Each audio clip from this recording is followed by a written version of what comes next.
Siemka, ja jestem Odacho i po długich i smutnych 3 miesiącach oczekiwania, które były nam osładzane przez ogłoszenia chociażby na Genki Damatsuri, czy inne pierdoły, które działy się w międzyczasie, możemy w końcu skupić się na tematach ważnych, czyli na mandze Dragon Ball Hakai. 47 rozdział, z tego co wiem, jest już w internecie od dłuższego czasu, ale nie wiem dlaczego.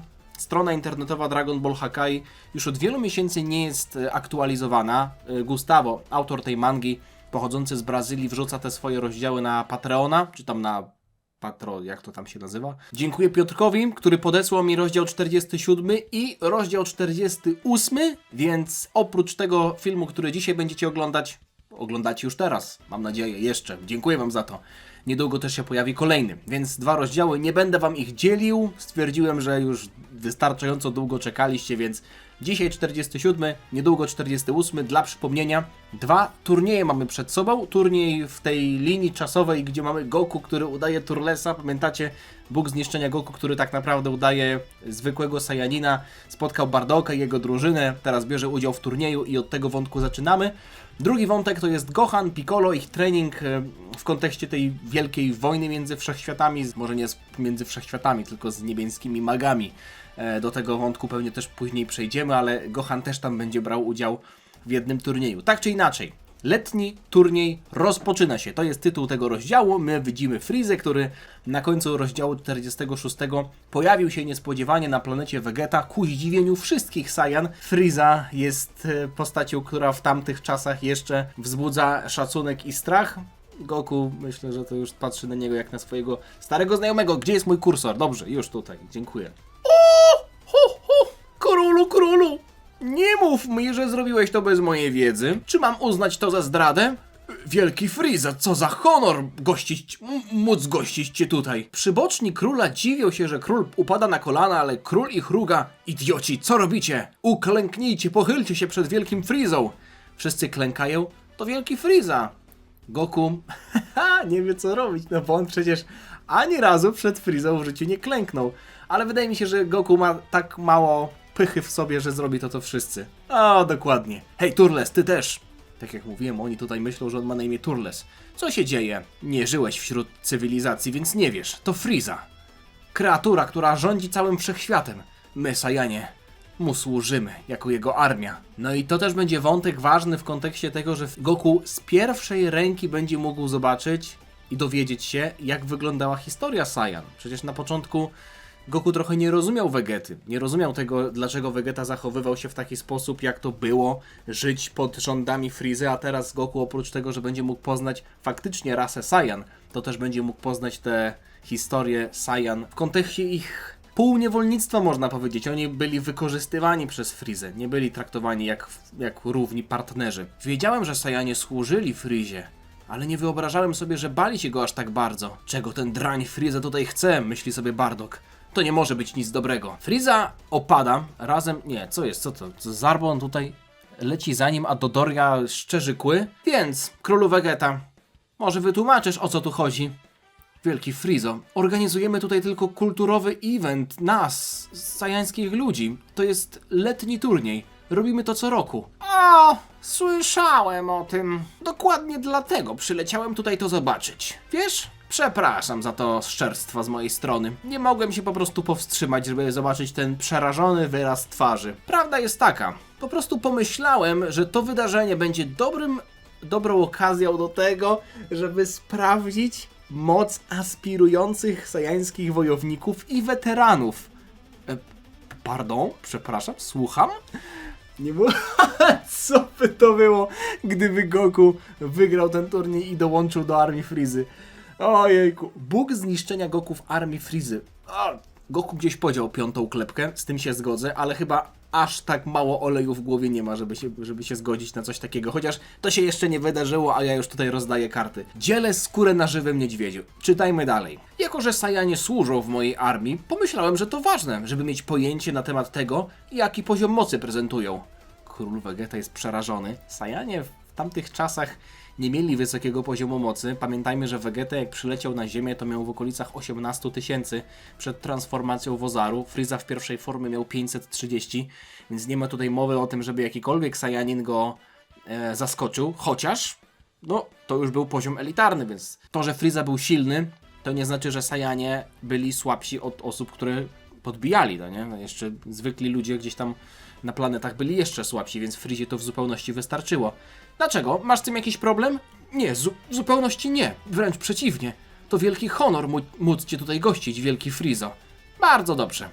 W takim razie, jeśli nie masz nic przeciwko, usiądę tutaj z moimi żołnierzami, podczas kiedy ty będziesz kontynuował, ojejku, całą zabawę. Frieza i Zarbon i Dodoria zajmują miejsca króla Vegety, a król Vegeta będzie tylko wodzirejem, który będzie stał obok, prawda? No i w ten sposób, pomimo niefortunnej niespodzianki, wydarzenie było kontynuowane. Jak król Vegeta zmienił śpiewkę w ogóle, nie? Był gościem, który rozstawiał wszystkich po kątach, a teraz pierwszy upadł na kolana. Ktoś tu sobie liże ręce? Ha? Kto to jest? Ktoś na trybunach liże ręce i zaczesuje swoje włosy do tyłu? Co? Co? Ja myślałem, że przez chwilę król Vegeta, ale przecież on miał wąsa, nie? No on ma wąsa i brodę, a poza tym on ma zakola, nie musiałby się zaczesywać. W jego przypadku odsłanianie czoła to polewanie się wodą w aquaparku, no trochę bez sensu, to jakby no, nie ma potrzeby takiej. Shining, okej, włosy się świecą. Panie i panowie, mamy tutaj jakiegoś pajaca, który ma muszkę, ma ogon i ma pieprzyk pod okiem. Letni turniej rozpoczęty! Okej, mamy tutaj Torę, który jeszcze nie wiadomo dlaczego ćwiczy. To tak nie działa chyba, nie? Chyba, że on ćwiczy, żeby się troszeczkę rozgrzać, ale no okej, jeśli ćwiczy, żeby się troszeczkę rozgrzać, to niech będzie, ale jeśli Tora myśli, że te jeszcze podnoszenie tutaj, uginanie ramion wzmocni mu biceps na godzinę przed turniejem, czy w zasadzie nawet nie na godzinę, no to trochę się myli. Okej, jesteśmy w szatni, cała drużyna Bardoka i Goku tutaj są. Co za zabawny gość. Zasady walki są bardzo proste. Mecze będą dobierane losowo. Żeby zapobiec już gotowym strategiom. W ten sposób to zostało rozegrane. Mecze są dobierane losowo, więc każdy na bieżąco musi wybierać taktykę i mamy tutaj jeszcze jakieś dodatkowe zasady. Prawie wszystko jest dozwolone w tych walkach, poza opuszczaniem areny. Wow, ale wielka ściana! Niszczenie areny poza tymi murami albo wystrzeliwywanie ataków w stronę ludzi na trybunach będzie wiązało się z kwalifikacją, a może nawet skończyć się karą śmierci, w zależności od tego, jak dużo szkód zostanie wyrządzonych. Mecz, Goku będzie musiał się bardzo mocno wstrzymywać w takim razie, chyba że zrobi Hakai na cały stadion. To byłoby za proste. Mecz zakończy się, kiedy jeden z wojowników podda się, straci przytomność albo zostanie zabity.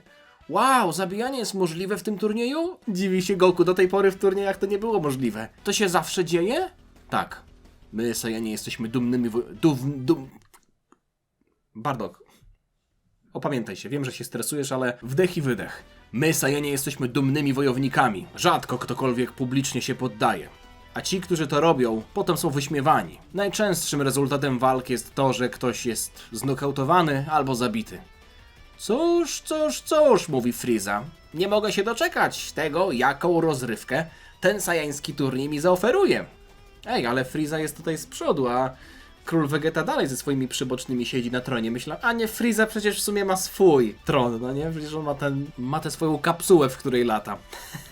Okej, nie musi w takim razie zajmować tronu. Niech się pan Frieza lepiej za dużo nie spodziewa, bo może się pan Frieza rozczarować. Dodoria ma rację. Przepraszam. Dodoria ma rację, mówi Zarbon. Na tym turnieju są same słabe usze. Słabe usze czy nie? Zawsze fajnie pooglądać, jak robaki zabijają się nawzajem, mówi Frieza. Przeklęty Frieza. Po co tak naprawdę tutaj przyleciał?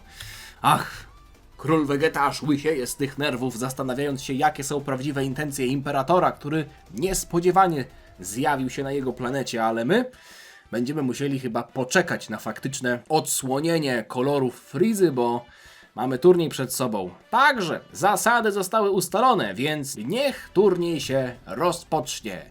Goku nie może się doczekać, tłumy wiwatują, w międzyczasie mamy jakieś sparingi, a nie sparingi, to są po prostu walki, które się w międzyczasie odbywały, a my widzimy je w formie takich małych urywek. Więc w ten sposób sajański letni turniej się rozpoczął. Mamy walkę dwóch Saiyan, w międzyczasie Fasza też walczyła z gościem i wygląda na to, że wygrywa swoją walkę. Wiele walk odbyło się, niektóre były krótkie i łatwe, a niektóre długie i zacięte. Shugerz tutaj natrafił na godnego przeciwnika. Borgos, widzę, że... Wow, okej. Tak jak Bardock wyjaśnił Goku, większość uczestników nigdy się nie poddawała i popychała swoje ciała do absolutnego limitu. Patrzcie, co się dzieje na samym dole. Tora tutaj komuś zrobił przysługę. Co to? On wygląda trochę jak Goku! Nie? Nie wygląda? Ja pierdzielę, Tora myślałem, że zabił Goku. Znaczy nie myślałem, to jest niemożliwe praktycznie, ale... Bardock komuś łamie rękę, ale zawsze znajduje się ktoś, kto nie jest aż tak bardzo zdeterminowany. Więc wybiera opcję poddania się. Chyba stwierdził, że nie wygra przeciwko Bardockowi z jedną ręką. Ten tutaj skacze fika jak małpa, którą w sumie po części jest, no bo to Saiyanin. W takim razie następny mecz. O, ten będzie bardzo interesujący. Stawiam, że to będzie Goku. Tora cały czas tam napiernicza tego bicepsa. Patrzcie, robił to wcześniej, potem jednemu... A może to... Nie no, prawą rękę trenował. Prawą rękę trenował, bo lewa już jest tak silna, że Tora sam się jej boi. Lewą ręką tutaj pokonał przeciwnika i prawa trochę musi nadrobić, więc Tora wrócił do treningu. Wow, on ma nawet blizny na swojej zbroi, co to ma być? Z jednej strony ten rozrabiaka z pustyni ciemności, Turles. O, moja Tura, mówi Goku. A z drugiej strony sławny kapitan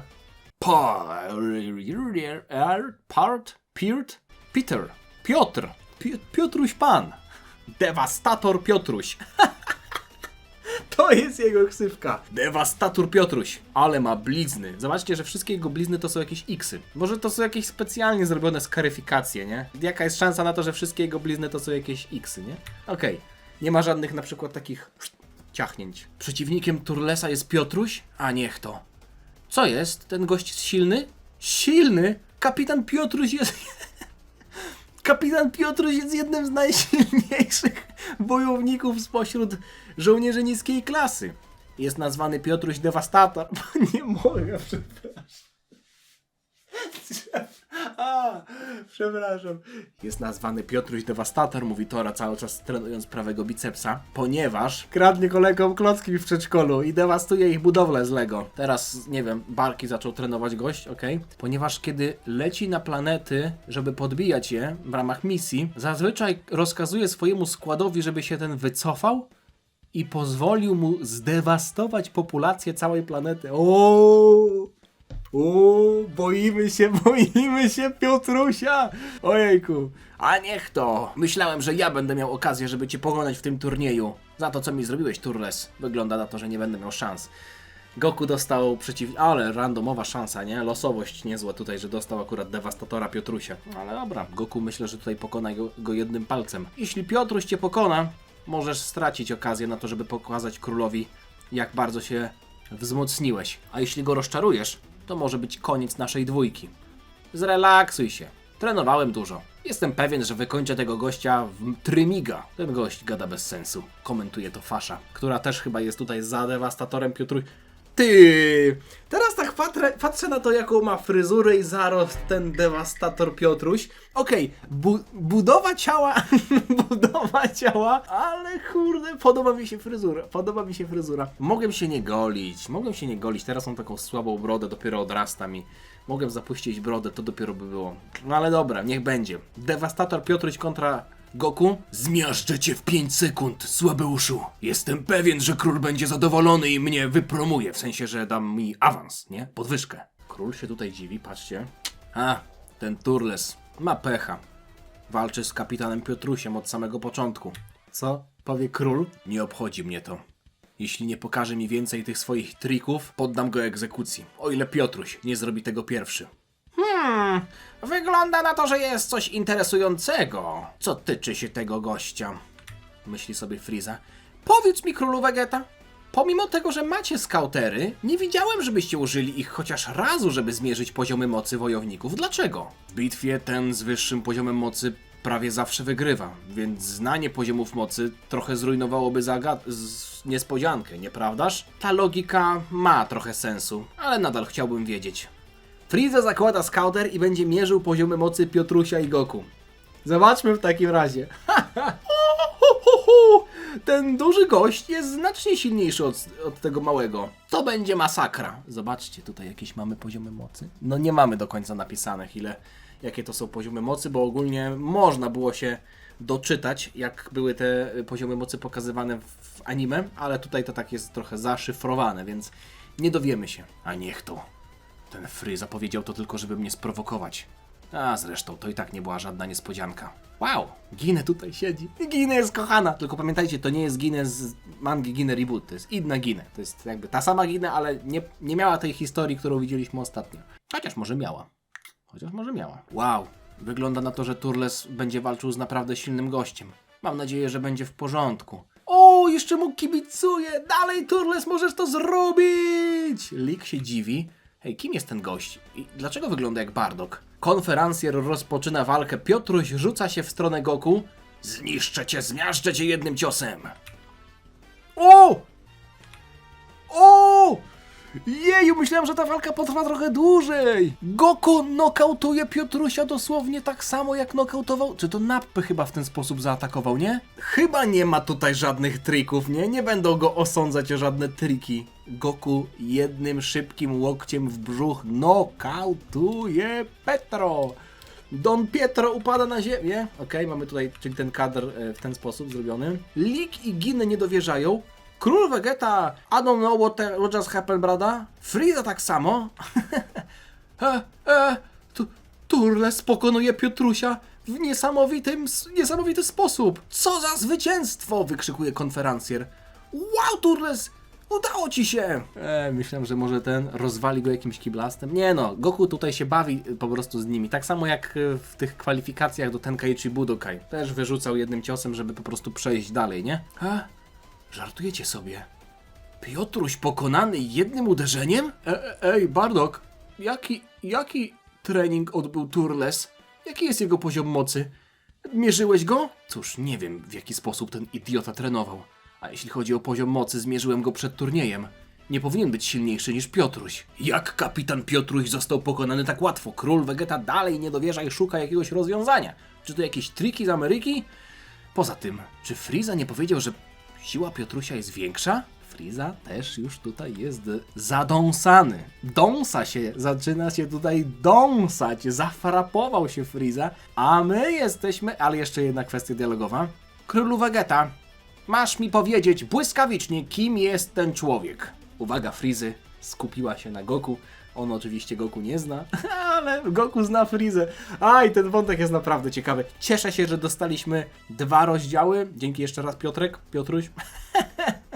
Nie ten Piotrek, który wysłał mi te rozdziały. Więc cieszę się, że będziemy mogli do tego wrócić. Chyba, stawiam. Mam nadzieję, że będziemy mogli do tego wrócić, bo to jest niesamowicie ciekawy wątek. Ale jesteśmy na pustyni Perdition, pustynia zatracenia. Jesteśmy w niebieskim świecie, równoległy wymiar. To jest to miejsce, w którym był Piccolo razem z Pajkuchanem. Pamiętacie, oni byli w tej burzy piaskowej, no nie? Lecą tutaj we dwójkę. Po dniach ekstremalnie trudnej podróży Piccolo i Pajkuchan w końcu są blisko swojego celu podróży. Pajkuchan tutaj leci, Piccolo go tylko trzyma. Jednakże, im bliżej są swojego celu, tym mocniejszy staje się wiatr, który próbuje powstrzymać ich przed dotarciem do centrum tej burzy. Nie jestem w stanie już lecieć, Pajkuchanie. Ta siła odpycha nas za mocno. Musisz jeszcze chwilę wytrzymać. Prawie jesteśmy na miejscu, mówi Pajkuchan. Ale nie jestem już w stanie. Piccolo! Piccolo traci przytomność. Niestety, nie dotrwał do samego końca, ale Pajkuchan łapie go za rękę. Może przekaże mu jeszcze jakąś kij. Nie, ten się budzi. Próbuje, ale to mój limit. Ten go zaczyna ciągnąć za rękę. Piccolo, włóż rękę do mojego ciała. Co? Jesteś szalony? Włóż rękę do mojego ciała? I wtedy on ściśnie pośladki i nie ma opcji, żeby go wypuścił. Dobry pomysł. Nie jestem w stanie trzymać cię w ten sposób. Twoja ręka może nawet zostać urwana. Możesz się zgubić. Przebij! Okej, mam sąsiadów, więc będę mówił to raczej trochę ciszej. Spenetruj moje ciało i trzymaj mnie od środka. Obiecuję, nie zabije mnie to tak łatwo. Kilka dni samotności na pustyni i Pajkuchan już zaczyna zachowywać się kinda freaky. Kinda freaky. Okej, czy Piccolo go penetruje? obniżę swoją kij, więc będziesz mógł mnie łatwo spenetrować. Teraz zrób to! A niech to, przepraszam, Pikon. Piccolo wbija mu rękę. Co? Wbija mu rękę. Ten dyszy i dzięki temu są w stanie lecieć dalej, bo... No ale nadal może mu urwać rękę. Co to ma w ogóle być za taktyka? Przecież jak go trzymał, mogło mu urwać rękę. Przecież jest milion lepszych sposobów na to, żeby zrobić to w sposób, który nie osłabiałby Pajkuchana, który nadal jest odpowiedzialny za to, żeby ich pchać do przodu. Let's go! Pajkuchanowi się chyba podoba to wszystko, no okej. Wow, co to jest za mina? Jesteś kompletnie szalony. A, czyli on się powstrzymywał, bo Piccolo był tam, tak? Wylecieli z tego tornado, okej. Wow, są w środku, przy jakimś smoku? Na środku pustyni zatracenia. Puścili, zatrzymują się. Arf, arf. Pajkuchan zaczyna szczekać. Udało się. No uratuj go, nie wiem, niech on się uleczy czy coś. Teraz Piccolo, przygotuj się. Co jest? Nie, wy nie widzicie jeszcze tego, bo nie widzicie napisu. Ruiny Zalamy. Ruiny Zalamy? Stwórcy super smoczych kul? To jest smok? Jasny gwint. Ja czuję się, jakbym naprawdę to dostał w oficjalnej serii. Nie, to jest koniec tego rozdziału. Myślałem, że jest 59 stron, ale są te dodatkowe, dlatego tak to wygląda. Jasny gwint. Ruiny Zalamy. Oj, oj, oj. Karamba. Co to jest za rozdział? Ale rozdział! Wow, co za historia! No nie wiem, który teraz wątek jest ciekawszy, bo ten Piccolo i Pajkuchan na początku wydawało się to trochę tajemnicze, no bo nie wiedzieliśmy, co będzie tutaj, ale ten wątek naprawdę urósł teraz w moich oczach. Cóż, cieszę się, że 48 rozdział też niedługo będziemy mogli sobie przeczytać. Pamiętajmy, że jest jeszcze wątek Gohana, który też się przygotowuje do turnieju, więc podejrzewam, że o to zahaczymy niedługo. Ale jeśli chociaż jedna z tych dwóch rzeczy, które dzisiaj zobaczyliśmy, będzie pociągnięta dalej, w następnym rozdziale będę usatysfakcjonowany, bo ta historia jest naprawdę ciekawa. Ruiny za... Wow! Nie spodziewałem się tego w ogóle. Nie spodziewałem się tego w ogóle. Cóż, tyle, jeśli chodzi o dzisiejszy odcinek. Dziękuję Gustawo za jego pracę, dziękuję Piotrkowi za podesłanie tych rozdziałów. Oczywiście linki do Dragon Ball Hakai znajdziecie tradycyjnie w opisie. Zostawcie lajka, jeśli wam się podobało. Zostawcie suba, żeby niczego nie przegapić. Dzięki za oglądanie jeszcze raz. Miłego dnia wam życzę i chyba się przejdę, bo tak słoneczko świeci mi tutaj przez roletę, że aż mam ochotę wyjść na dwór i skorzystać z tego słoneczka, bo ostatnio trochę przykro było na dworze, także idę. Dziana.